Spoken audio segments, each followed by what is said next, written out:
Hello friends, welcome you all. आज हम vision IAS के 25 नवंबर वाले डेली करंट अफेयर्स डिस्कस करेंगे।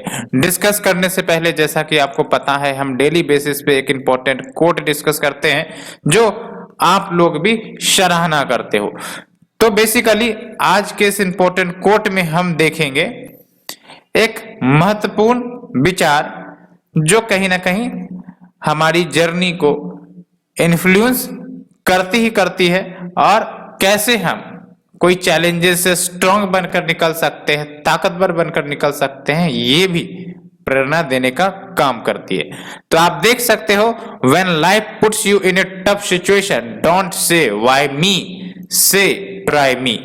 कभी कभी ऐसा होता है कि ऐसी सिचुएशन आपकी जो लाइफ है वो हमें दे देती है जो काफी ज्यादा कॉम्प्लिकेटिंग रहती है, और उस सिचुएशन से हम लोग बाहर निकलने का उपाय निकालते रहते हैं, और कहीं ना कहीं हम प्रकृति को दोष देते हैं कि मेरे साथ ही ऐसा क्यों हुआ, व्हाई मी, और कोई दूसरा नहीं मिला। इस प्रकार का जो ब्लेम गेम है हम लोग खेलते हैं, हमारा माइंड खेलता है।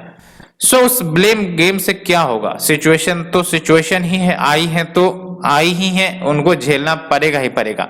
सो उस स्थिति में आपको मजबूत ही रहना पड़ेगा, दूसरा कोई उपाय है ही नहीं।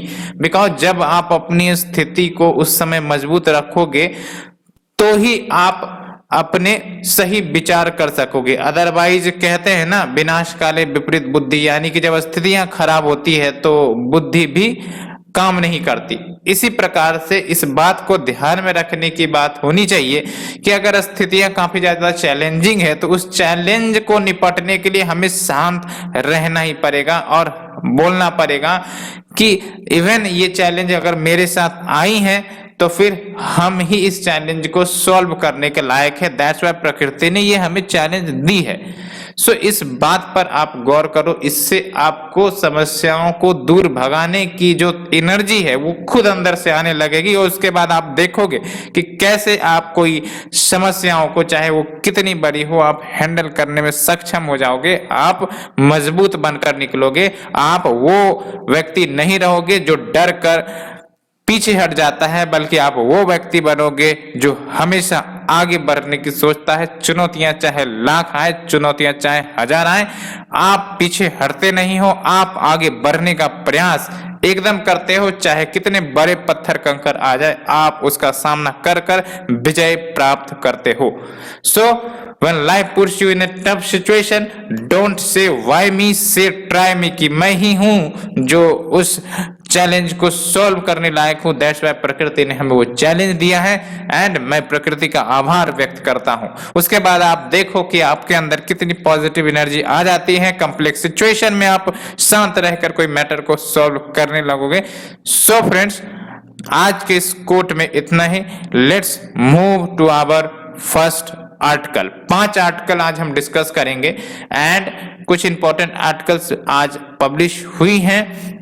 अगर हम डायरेक्ट सिलेबस के टॉपिक को उठाकर देखेंगे तो पहला आर्टिकल बेसिकली एक्रोस स्कीम को लेकर है। बेसिकली ये जो आपका एक्रोस स्कीम है, इसका फुल फॉर्म आप देख सकते हो, atmosphere and climate research modelling observing system and services scheme, इसका फुल फॉर्म है। अब ये लंबा चौड़ा नाम तो है, लेकिन इसका जो बेसिक एम है उसके बारे में हम बता देते हैं। इसका जो बेसिक एम जो है वो यह है कि जो वेरियस एटमॉस्फेरिक साइंस प्रोग्राम चलाए जाते हैं मिनिस्ट्री ऑफ अर्थ साइंस के द्वारा। ये एटमॉस्फेरिक साइंस प्रोग्राम क्या हुए? फॉर एग्जांपल आपका डिजास्टर रिलेटेड मॉनिटरिंग हो गई, जैसे फ्लड्स आ जाती हैं या फिर आपका साइक्लोन आ जाता है, तो इन सब पर प्रॉपर मॉनिटरिंग की जाए, प्रॉपर डाटा एनालिसिस किया जाए, सो दैट इन सब डिजास्टर के इम्पैक्ट को मिनिमाइज किया जाए, अर्ली वार्निंग सिस्टम डेवलप किया जाए। ये सब बेसिक जो कंपोनेंट है ये इस सब स्कीम में या स्कीम में मौजूद है। ठीक है। सो अगर हम बात करें सिलेबस की, तो सिलेबस आप देख सकते हो, डायरेक्ट टॉपिक है आपका डिजास्टर एंड डिजास्टर मैनेजमेंट। तो आप कहीं ना कहीं अगर डिजास्टर एंड डिजास्टर मैनेजमेंट से क्वेश्चन आता है तो आप इस एक्रोस स्कीम का मेंशन कर सकते हो, या फिर डायरेक्ट क्वेश्चन एक्रोस स्कीम पर आ सकता है। ठीक है। तो गवर्नमेंट की तरफ से क्या क्या इनिशिएटिव है डिजास्टर मैनेजमेंट के लिए, डिजास्टर मैनेजमेंट में खासकर अगर आपका कोई क्लाइमेटिक रिलेटेड डिजास्टर है, जैसे आपका ट्रॉपिकल साइक्लोन से क्वेश्चन आ गया, तो यहाँ पर आप एक्रोस स्कीम का मेंशन अच्छे से कर सकते हो। तो ये हो गया आपका integration of topic and the government schemes. ठीक है, तो अगर हम बात करें इस बेसिक स्कीम की, तो ये आपका अम्ब्रेला स्कीम है। जब भी हम बात करते हैं अम्ब्रेला स्कीम, तो इसके अंतर्गत बहुत सारे स्कीम आ जाते हैं, सब स्कीम आ जाते हैं, इन्हीं को हम अम्ब्रेला स्कीम कहते हैं। तो ये जो आपका अम्ब्रेला स्कीम है एक्रोस, इसको अब अगले 5 सालों के लिए एक्सटेंड कर दिया गया है। आप देख सकते हो 2021 से 2026 तक ये स्कीम चलेगी। एंड ये जो एक्रोस स्कीम है, ये basically atmospheric science programme related scheme है, जिसके तहत मैंने आपको बताया कि जो भी एटमॉस्फेरिक साइंस से रिलेटेड इश्यूज है, जैसे आपका साइक्लोन मॉनिटरिंग, फ्लड मॉनिटरिंग, इन सब पर फोकस किया जाता है, जो मिनिस्ट्री ऑफ अर्थ साइंस चलाती है। एंड जो वेदर एंड क्लाइमेट सर्विसेज के डिफरेंट पहलू हैं, उनको ये एड्रेस करने का काम करती है। एंड ये जो सारे के सारे एस्पेक्ट्स हैं, उनको 8 सब स्कीम में बेसिकली कैटेगराइज किया गया है अंडर द एक्रोस। तो हम बात करेंगे वो 8 सब स्कीम की, और आपको बेसिकली क्लियरिटी भी आ जाएगी कि कौन कौन से सब स्कीम किस लिए आपका ऑपरेट हो रहे हैं। पहला सब स्कीम है आपका commissioning of polarimetric Doppler weather radars. इसका बेसिक ऑब्जेक्टिव यही है कि जो रेडार ऑब्जर्वेशनल नेटवर्क है, जिसके माध्यम से हम वेरियस साइक्लोनिक इवेंट या फिर आपका फ्लड इवेंट्स को मॉनिटर करते हैं, उसका दायरा बढ़ाया जाए, so that more and more information हमें प्राप्त हो रिमोट एरियाज के भी, रिमोट लोकेशन के भी। ठीक है, तो इसके तहत क्या है आपका special and temporal density radar observation network का इंप्रूव करना, and along with better investigation, monitoring and tracking of tropical cyclone। मैंने आपको बताया अगर रेडार ऑब्जर्वेशनल नेटवर्क अच्छा होगा, इंप्रूव होगा, तो ट्रॉपिकल साइक्लोन का बेटर मॉनिटरिंग हो सकेगा, ट्रैकिंग हो सकेगा, एंड कहां पर लो प्रेशर बनते हैं, मॉनसून डिप्रेशन बनते हैं, कितना ज्यादा वो स्ट्रेंथ में है, उन सब की मॉनिटरिंग की जाएगी, सो दैट जो आपका डिजास्टर है उसको रिड्यूस किया जा सके अर्ली वार्निंग सिस्टम के माध्यम से। ठीक है, एंड दूसरा आपका सब कंपोनेंट है अपग्रेडेशन ऑफ फोरकास्ट सिस्टम। इसके तहत basically advanced operational forecast system तैयार किया जा रहा है, सो दैट जो फोरकास्टिंग है वो और ज्यादा बेहतर की जा सके और ज्यादा रियलिस्टिक बनाई जा सके। क्योंकि कभी कभी क्या होता है, आपने भी इश्यू देखा होगा फोरकास्टिंग सिस्टम में, कि जो एक्चुअल इवेंट होने वाला है और जो प्रिडिक्शन हुई है, दोनों में आपका अंतर देखने को मिलता है, जिसके कारण इफेक्टिव प्लानिंग नहीं हो पाती है अगर कोई डिजास्टर आती है तो। एंड दूसरा आप देख सकते हो स्पेशल कैंपेन कंडक्ट किए जाएंगे, so that cyclone, thunderstorm and fog forecasting improve की जा सके। अभी देख सकते हो ठंड का सीजन चल रहा है, तो फॉग बनने शुरू हो गए होंगे, आप ऑब्जर्व कर रहे होंगे। तो fog is in winter phenomena, आपको ही पता है।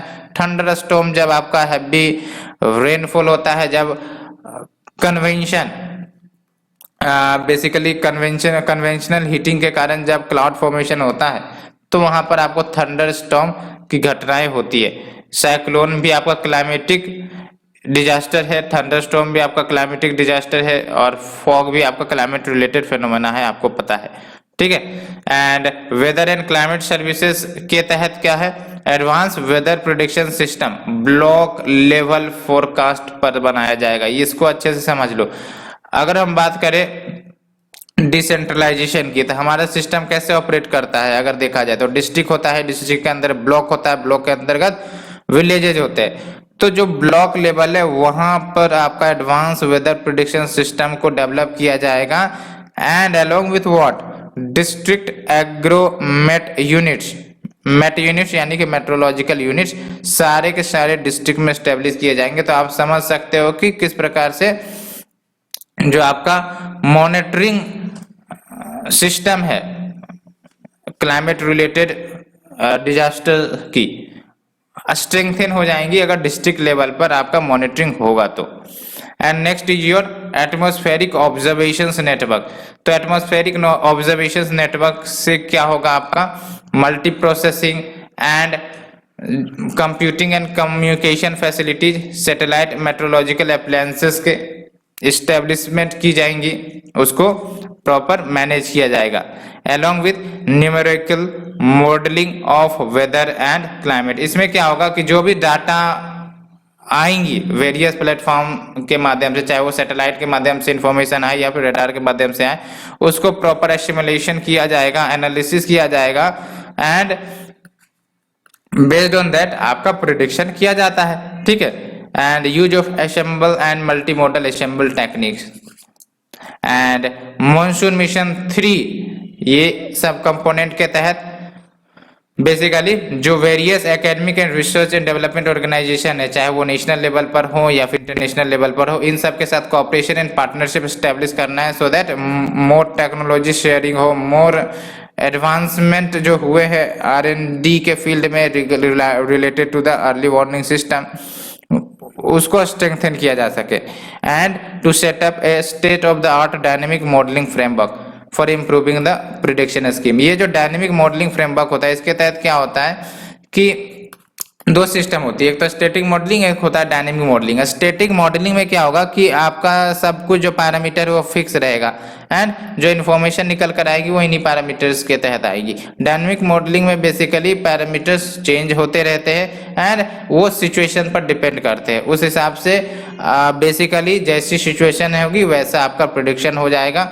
ये होता है आपका डायनेमिक मॉडलिंग फ्रेमवर्क। तो हमेशा याद रखना, अगर क्लाइमेटिक या फिर आपका अर्ली वार्निंग सिस्टम से रिलेटेड क्वेश्चन अगर आता है तो वहां पर आप यूज कर सकते हो कि डायनेमिक मॉडलिंग फ्रेमवर्क जो है वो यूज किया जाए for improving prediction skill so that prediction more realistic हो सके। And monsoon convention, clouds and climate change, इस सब स्कीम के तहत क्या है global and regional climate variability जो देखने को मिल रही है, इसको प्रॉपर मॉडल किया जाएगा to understand the change and ground based measurements, green house gases concentrations and fluxes, इसका प्रॉपर मेजरमेंट किया जाएगा, कंडक्ट किया जाएगा, ठीक है। And high performance computing system, इसके तहत क्या होगा कि जो हाई परफॉर्मेंस कंप्यूटिंग सिस्टम, नाम से पता चल रहा है ये जो कंप्यूटिंग सिस्टम होगा बहुत ही ज्यादा पावरफुल होगा एंड ये फैसिलिटी को नेबरिंग बिम्स्टेक कंट्रीज के लिए भी एक्सटेंड किया जाएगा, इंडो अफ्रीकन सेंटर के लिए एक्सटेंड किया जाएगा, as well as other African countries के लिए भी एक्सटेंड किया जाएगा। एंड साथ ही साथ ये जो आपका कंप्यूटेशनल रिसोर्सेस है, कंप्यूटेशनल रिसोर्सेस यानी कि जो आपके टेक्नोलॉजी है, टूल्स है, जैसे आपका ये कंप्यूटर सिस्टम हो गया है ना, ये सब के सब जो कंप्यूटेशनल रिसोर्सेस है उसको academic research and development community को भी अवेलेबल कराया जाएगा, ठीक है। तो ये फ्रेंड्स हमने आर्टिकल नंबर 1 डिस्कस किया। अब चलते हैं दूसरे आर्टिकल की तरफ। बेसिकली आपने इक्वलाइजेशन लेवी का तो नाम सुना ही होगा, है ना। इक्वलाइजेशन लेवी जैसे आपका India along with other Nations, इन्होंने एमएनसीज पर लगाई थी। एमएनसीज यानी कि कौन से ये एमएनसीज हैं, डिजिटल एमएनसीज है, जैसे आपका फेसबुक, गूगल, इन सब पर लगाई थी। क्यों लगाई थी? बिकॉज ये हमारे देश में आकर प्रॉफिट अर्न करते हैं लेकिन गवर्नमेंट को कोई टैक्स नहीं दे रहे थे। बिकॉज इनका कहना था कि भाई साहब हम तो आपके देश में रजिस्टर्ड ही नहीं है, तो जिस देश में हम रजिस्टर्ड है वहां पर हम टैक्स देंगे। सो इससे क्या हो रहा था, भारत सरकार को काफी ज्यादा नुकसान हो रहा था रेवेन्यू में। तो भारत सरकार ने एक तरीका या तरकीब निकाल कर लाया कि भाई साहब ठीक है आप मेरे में रजिस्टर्ड नहीं हो लेकिन हम आप पर एक इक्वलाइजेशन लेवी लगाएंगे। इक्वलाइजेशन लेवी क्या होगा कि जो भी आप रेवेन्यू हमारे देश से अर्न कर रहे हो उसका सर्टेन परसेंटेज आपको देना पड़ेगा, ठीक है। अब बात करते हैं ये जो आपका एमएनसीज है, फेसबुक है, गूगल, ये सब तो है अमेरिकन कंपनी। तो अमेरिका को बेसिकली इस इश्यू पर नाराजगी हुई थी, कहना था कि आप ऐसा नहीं कर सकते, ये डिस्क्रिमिनेटरी अप्रोच है, ठीक है। तो तब से ये इश्यू घूम रही थी, तो अब फिर से ये इश्यू घूम घूम कर नजर आई है। तो यहाँ पर बेसिकली इंडिया और यूएसए ने ट्रांजिशनल अप्रोच जो इक्वलाइजेशन लेवी को लेकर है उस पर कुछ सहमति जताई है। कहने का मतलब यह है कि आने वाले समय में इंडिया जो है वो इस इक्वलाइजेशन लेवी को हटाएगा, लेकिन हटाने से पहले सर्टेन बातें रखी गई है। फॉर एग्जाम्पल आप देख सकते हो, as per the India US pact, India continue करेगा इक्वलाइजेशन लेवी टिल मार्च 31 2024, लेकिन इस पीरियड तक आपका एक सॉल्यूशन निकल कर आएगा। वो सॉल्यूशन क्या होगा हम बात करेंगे। तो होप आपको बेसिक अंडरस्टैंडिंग क्लियर हो गई होगी, ठीक है। तो दोनों देश ने पैक्ट साइन किया है for transition from equalisation levy, और इक्वलाइजेशन लेवी और कुछ नहीं, डिजिटल टैक्स डिजिटल कंपनीज के ऊपर लगाए जा रहे हैं, जो आपके फॉरेन कंपनीज है, जैसे फेसबुक है, गूगल है, ये सब है, ठीक है। तो सिलेबस की बात करें तो ये आपका direct article number 2 Indian economy and issues related to planning mobilisation of resources growth development employment, ये सब के अंतर्गत आपका कवर हो जाएगा, ठीक है। तो ये तो मैंने आपको बताया दोनों देश ने पैक्ट साइन किया है for transition from equalisation levy. तो बेसिकली ये जो सेटलमेंट देखने को मिली है इक्वलाइजेशन लेवी के टॉपिक पर, वो बेसिकली जो यूनिलैटरल मेजर्स कंप्रोमाइज यूएस ने किए हैं with UK, Austria, France, Italy, Spain, उसी के अनुसार है, ठीक है। तो यानी कि ये सिर्फ भारत के साथ ये पैक्ट जो है साइन नहीं हुई है, बल्कि अन्य जो देश है जिन्होंने इसी प्रकार के लेवी लगाए थे उनके साथ भी आपका ये एग्रीमेंट रीच हुआ था, ठीक है। तो अगर हम बात करें इक्वलाइजेशन लेवी की, तो इक्वलाइजेशन लेवी आपका 2016 में भारत में इंट्रोड्यूस किया गया था। इसके तहत जो फॉरेन फर्म्स है जिनका कोई परमानेंट एस्टेब्लिशमेंट भारत में नहीं है ना, जैसे अमेजन है, गूगल है, इनका कोई परमानेंट एस्टेब्लिशमेंट भारत में नहीं है, फिर भी ऑपरेट करते हैं, तो इनके ऊपर जो है टैक्स लगाया जाए, क्योंकि ये बहुत भारी मात्रा में रेवेन्यू अर्न करते हैं, ठीक है। एंड बाद में वही इश्यू आई थी कि यूएस ने इन्वेस्टिगेशन किया था ऐसे डिजिटल टैक्सेस का, और कहा था कि ये जो आप टैक्सेस लगा रहे हो डिस्क्रिमिनेटेड है यूएस डिजिटल कंपनीज के खिलाफ। तब से ये इश्यू चल ही रही थी, ठीक है। और देख सकते हो अक्टूबर 2021 अगर देखे तो 136 कंट्री 136 कंट्री जिसमें भारत भी शामिल है, इन्होंने global minimum corporate tax rate 15% का लगाने का बात किया था। अब ये global minimum corporate tax rate को भी आप समझ लो। सपोज एक फॉरेन कंपनी है और फॉरेन कंपनी मल्टीपल देश में ऑपरेट कर रही है, ठीक है। फॉर एग्जांपल इंडिया में भी वो ऑपरेट कर रही है।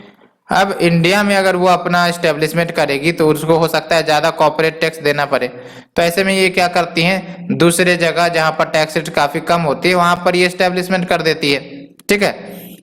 फॉर एग्जाम्पल अगर कोई ऐसा देश है जहां पर कॉर्पोरेशन टैक्स 4% है, ठीक है, तो अब जो भी प्रॉफिट अर्न करेगी कंपनी वो 4% ही कॉर्पोरेशन टैक्स देगी। और आपको भी पता है double tax avoidance system agreement होता है डिफरेंट नेशन के साथ, जिसके तहत दो जगह कंपनी को टैक्स नहीं देनी होगी। तो इसलिए अगर यहाँ पर 4% कॉर्पोरेशन टैक्स दी जा रही है तो इंडिया में इनको कॉर्पोरेशन टैक्स नहीं देनी होगी। लेकिन आप समझ सकते हो कि 4% कितना कम है ना। तो जानबूझकर ये एमएनसी इन देशों में अपना एस्टेब्लिशमेंट करती है, सो दैट जो टैक्स देना है उसको कम किया जा सके, है ना। ये टैक्स अवॉइडेंस का एक तरीका होता है बेसिकली, ठीक है।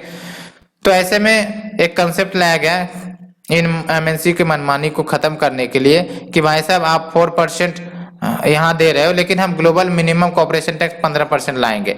इसका मतलब क्या हुआ कि इवन आप अगर यहाँ पर आप 4% दे रहे हो और अगर आप भारत में ऑपरेट कर रहे हो तो आपको प्लस 11% टैक्स भारत को देना पड़ेगा, सो दैट टोटल आपका 15% हो जाए। इसी को हम कहते हैं ग्लोबल मिनिमम कॉर्पोरेशन टैक्स, कि आपको मिनिमम इतना % टैक्स तो देना ही पड़ेगा चाहे आप कहीं पर भी इस्टेब्लिश्ड हो, ठीक है।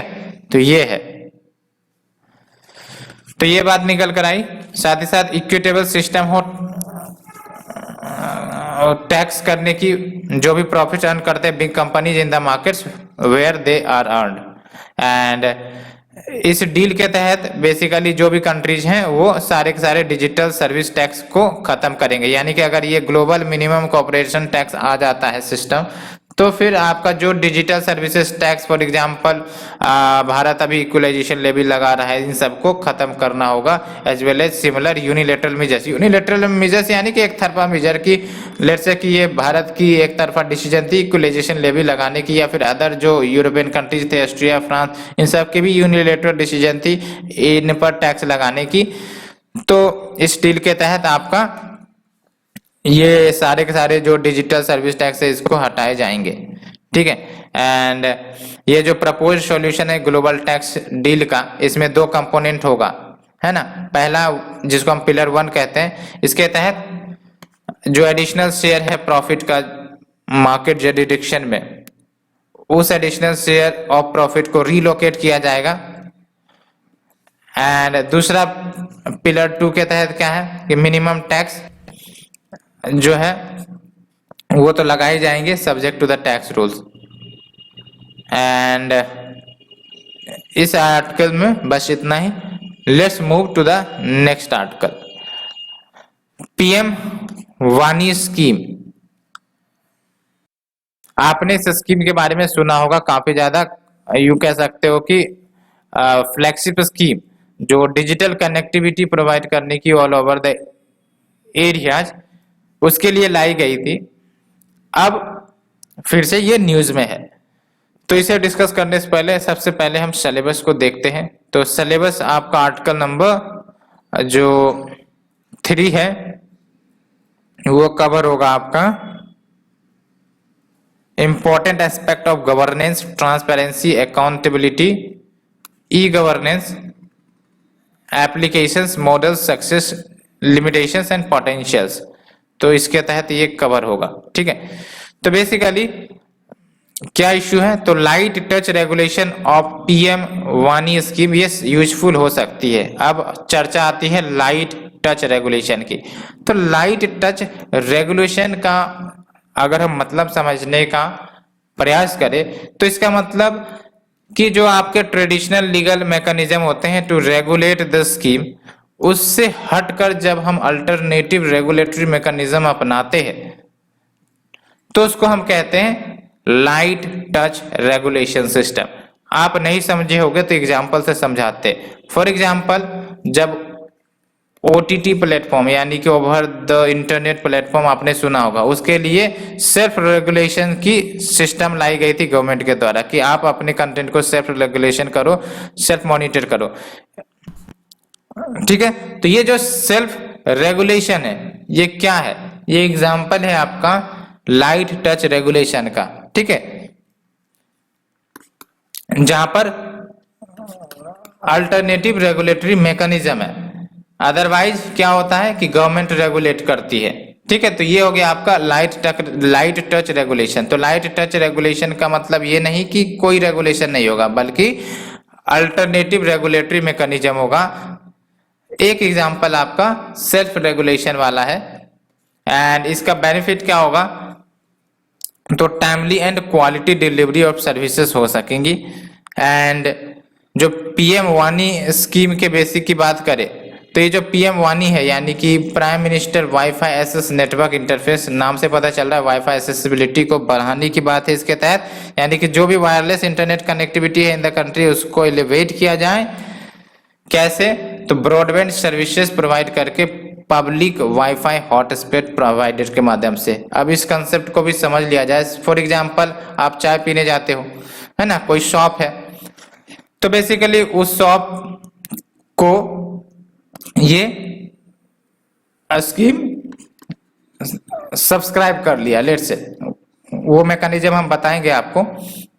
अब क्या होगा, वो शॉप वाला भी आपको डाटा बेच सकेगा, है ना, वो कहीं से खरीदा होगा जिसको हम बताएंगे, एक गवर्नमेंट अथॉरिटी होगा, वहां से आपका वो खरीदेगा और फिर आपको प्रोवाइड करेगा सस्ते में। फॉर एग्जांपल, आप 2 रुपया दो वाईफाई एक्सेस करो, 5 रुपया दो वाईफाई एक्सेस करो, ऐसे करके कॉन्सेप्ट है, ठीक है।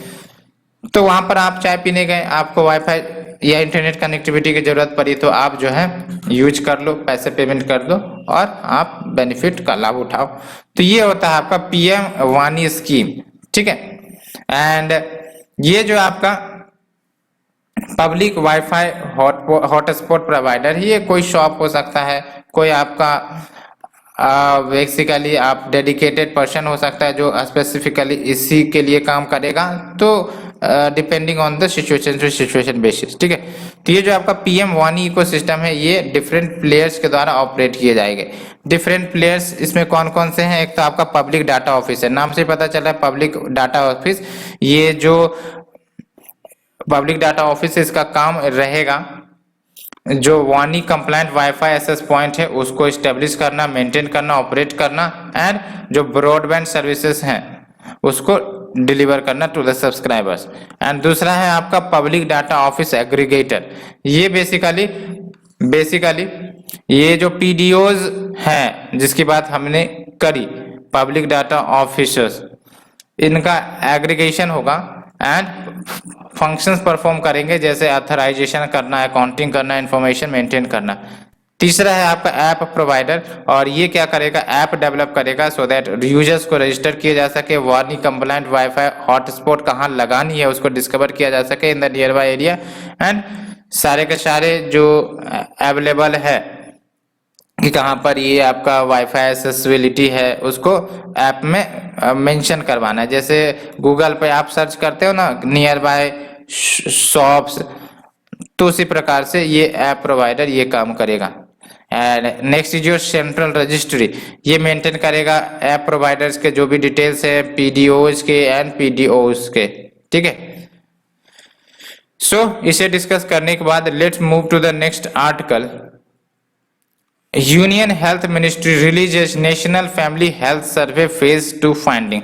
तो इस फाइंडिंग को डिस्कस करने से पहले यहाँ पर मैं कहना ये चाह रहा हूँ कि आप देख लो यहाँ पर अगर वाईफाई एक्सेसिबिलिटी बढ़ेगी, पेनिट्रेशन बढ़ेगा, तो इससे बेनिफिट क्या होगा? Digital education along with what कि आपका इंटरनेट कनेक्टिविटी बढ़ेगी, उसके बाद आपका जो टेलीमेडिसिन हो गया ये सब का पेनिट्रेशन होगा इन अलोंग विथ व्हाट जो भी गवर्नमेंट सर्विसेज दी जाती हैं वो डिजिटली की जा सकती हैं so that physical contact avoid किया जा सके एंड जो आपका करप्शन रिलेटेड मैटर्स है उन सब को मिनिमाइज किया जा सके, है ना। तो ये इनडायरेक्ट बेनिफिट आप समझ सकते हो। तो याद रखना पीएम वानी स्कीम का एक इंपॉर्टेंट बेनिफिट ये है कि गवर्नेंस को इम्प्रूव करने में मदद करेगी, ठीक है।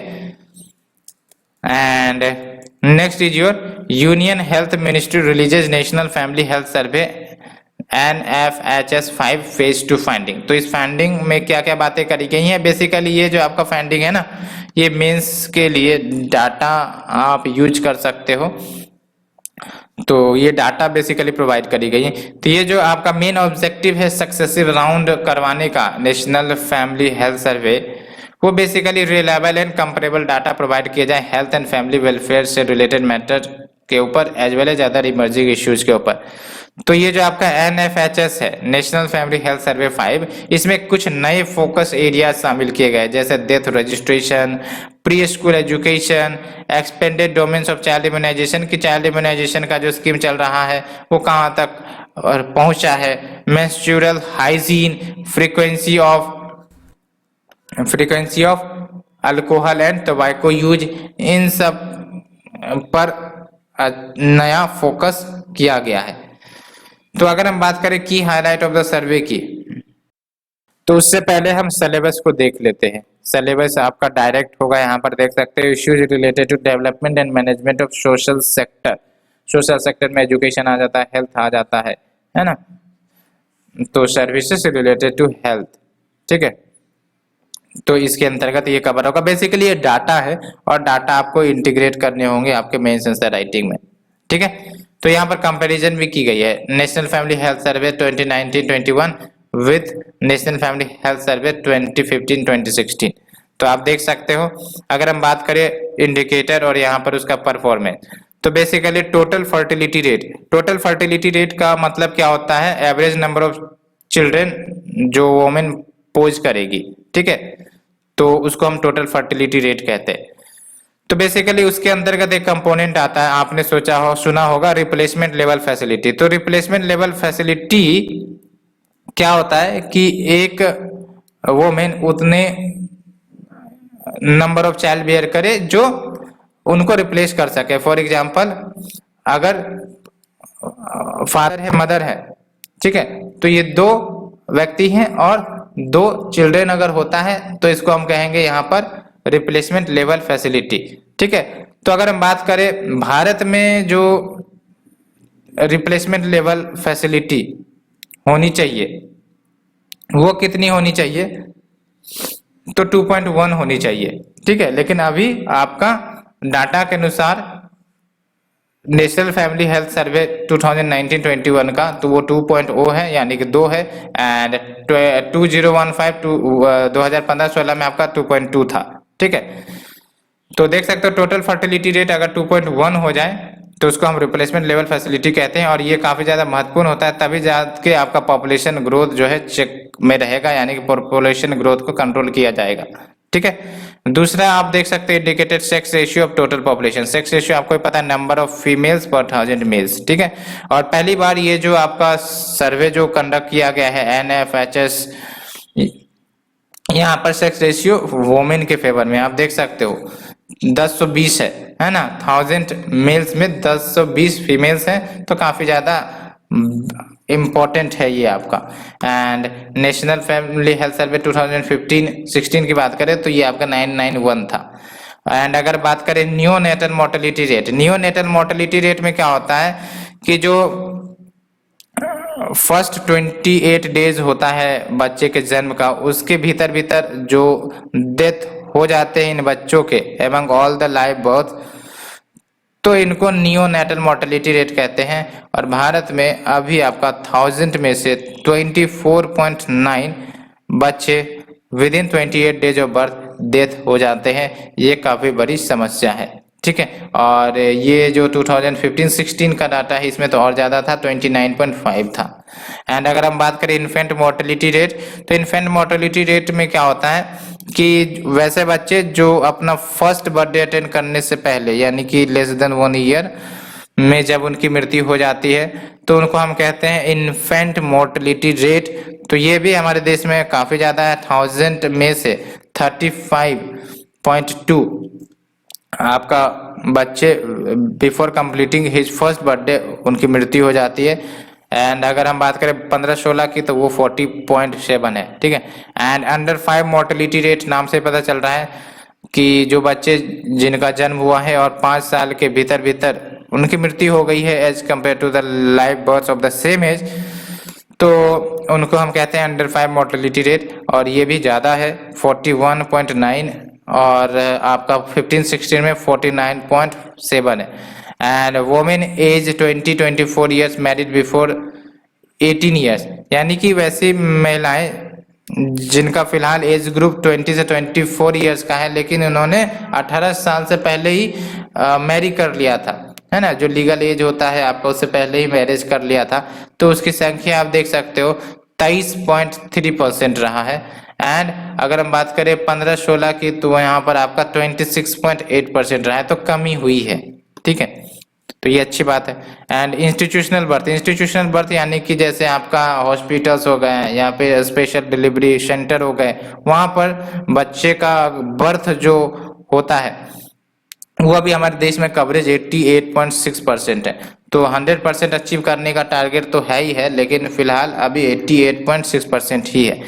और अगर 15-16 की बात करें तो इंस्टीट्यूशनल बर्थ 78.9% हुआ करता था। एंड चाइल्ड अंडर 5 इयर्स जो स्टंटेड है, स्टंटेड मतलब आपका लो हाइट फॉर एज, जो उनकी उम्र है उस हिसाब से उनकी हाइट नहीं बढ़ती है तो उनको हम स्टंटेड कहते हैं, और इसका भी आप परसेंटेज देख लो काफी ज्यादा है, 35.5% है, और ये आपका 15-16 में 38.4% था। एंड फिर आप देख सकते हो चाइल्ड अंडर 5 जो वेस्टेड है, यानी कि लो वेट फॉर हाइट जिसको हम कहते हैं, वो आपका 19.3% है, जो आपका 15-16 में 21% था।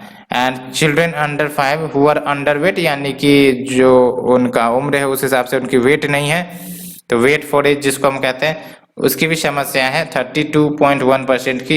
एंड 15-16 में 35.1% जो बच्चे हैं अंडर 5 इयर्स ऑफ एज, उन्होंने 2015-16 में अंडरवेट रहे थे। ये सब जो आप देख रहे हो स्टंटिंग, वेस्टिंग या फिर आप अंडरवेट, ये सब आपका अंडर न्यूट्रिशन का कमाल है ना।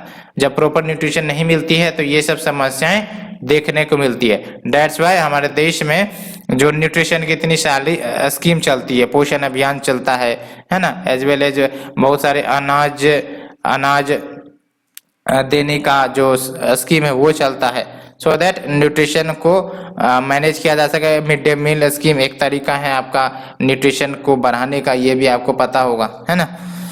तो ये सब कुछ स्कीम चलाई जाती है। अलोंग विथ पॉवर्टी रिमूवल के लिए भी तो स्कीम चलती है। Next is your NITI Aayog release decision paper on digital banks. तो डिसीजन पेपर नहीं, डिस्कशन पेपर रिलीज किया है नीति आयोग ने डिजिटल बैंक्स के ऊपर। और डिजिटल बैंक क्या है इसको हम डिस्कस करेंगे, लेकिन सबसे पहले हम मूव करते हैं आर्टिकल पर, सिलेबस पर। तो ये जो सिलेबस है आपका, ये basically Indian economy and issues related to planning mobilisation of resources, इसके ही अंतर्गत आ जाएंगी। इसमें आपका ब्रॉडर कंटेक्स्ट होगा एमएसएमई एंड डिजिटल बैंक्स, ठीक है। तो बेसिकली जो इश्यू आ रही थी वो ये आ रही थी कि जो भारत के एमएसएमई सेक्टर है उनको क्रेडिट लेने में काफी ज्यादा दिक्कतें फेस करनी होती है, बिकॉज वो उन एरियाज में ऑपरेट करते हैं जहाँ पर प्रॉपर जो बैंकिंग फैसिलिटी है नहीं है, या फिर अगर बैंकिंग फैसिलिटी है तो इनको क्रेडिट नहीं दिया जाता है, इनके पास उतने सारे डॉक्यूमेंट होते नहीं है। दैट्स वाई इन सारी की सारी समस्याओं को समझते हुए इस पेपर ने बोला है कि क्यों ना हम डिजिटल बैंकिंग लाइसेंसिंग की तरफ चले। एंड इससे होगा क्या कि ये जो है एमएसएमई को रिमोटली लोन प्रोवाइड कर सकेंगे, है ना। और जो आपका फिजिकल इनएसेसिबिलिटी है लोन की, उसकी समस्या दूर हो सकेगी, खासकर एमएसएमई के लिए। अब एमएसएमई पर सरकार इतना क्यों फोकस करती है, इस बात को आपको समझना पड़ेगा। पहली बात तो ये कि 30% कंट्रीब्यूशन जीडीपी में एमएसएमई आपका करता है। ये सब आपको याद रखने हैं। एमएसएमई के ऊपर कोई भी क्वेश्चन आएगा तो कुछ चैलेंजेस पे अगर क्वेश्चन आएगा तो उनके पहले हाईलाइट करने पड़ेंगे सिग्निफिकेंस क्या है। तो 30% जीडीपी में कंट्रीब्यूट करता है, 45% मैन्युफैक्चरिंग आउटपुट में कंट्रीब्यूट करता है, एंड 40% ज्यादा एक्सपोर्ट में ये कंट्रीब्यूट करता है। अलोंग विथ एम्प्लॉयमेंट का तो क्रिएशन होता ही होता है। तो अगर हम बात करें डिजिटल बैंक्स की, तो डिजिटल बैंक्स को डिफाइन किया गया है आपका बैंकिंग रेगुलेशन एक्ट 1949 के तहत। ये आपको अच्छे से याद रखना है। डिजिटल बैंक को डिफाइन किया गया है आपका बैंकिंग रेगुलेशन एक्ट 1949 के तहत। लेकिन ये जो डिजिटल बैंक्स है वो इंटरनेट पर रिलाई करेंगे, क्योंकि नाम ही है डिजिटल बैंक्स, तो इनके लिए इंटरनेट कनेक्टिविटी चाहिए ही चाहिए, तभी जाके ये अपने सर्विसेज ऑफर करेंगे। लेकिन ये सर्विसेज फिजिकल ब्रांचेज में ऑफर नहीं करेंगे, बिकॉज ये डिजिटल बैंक्स है, ठीक है। एंड डिजिटल बैंक जो एंटिटीज होंगी वो डिपॉजिट भी इशू कर सकती हैं, एंड लोन्स तो देंगी ही देंगी, as well as other services जो ट्रेडिशनल बैंक्स आपको देती है, ठीक है। एंड ये जो आपका डिजिटल बैंक्स है उनको सेम रेगुलेटरी प्रोसीजर्स को कंप्लाई करना पड़ेगा, एंड लिक्विडिटी नॉर्म्स को कंप्लाई करना पड़ेगा। For example CRR, SLR which is at par with the other commercial bank, because ये बैंक्स ही हैं एक प्रकार से। तो बेनिफिट क्या होगा, तो बेसिकली एक अल्टरनेटिव चैनल मिल जाएगा एमएसएमईज के लिए जो लोन लेना चाहते हैं, लेकिन जो कमर्शियल बैंक्स है, traditional commercial banks, because of inability, because of the documents requirement, वो एक्सेस नहीं कर पाते हैं, ठीक है।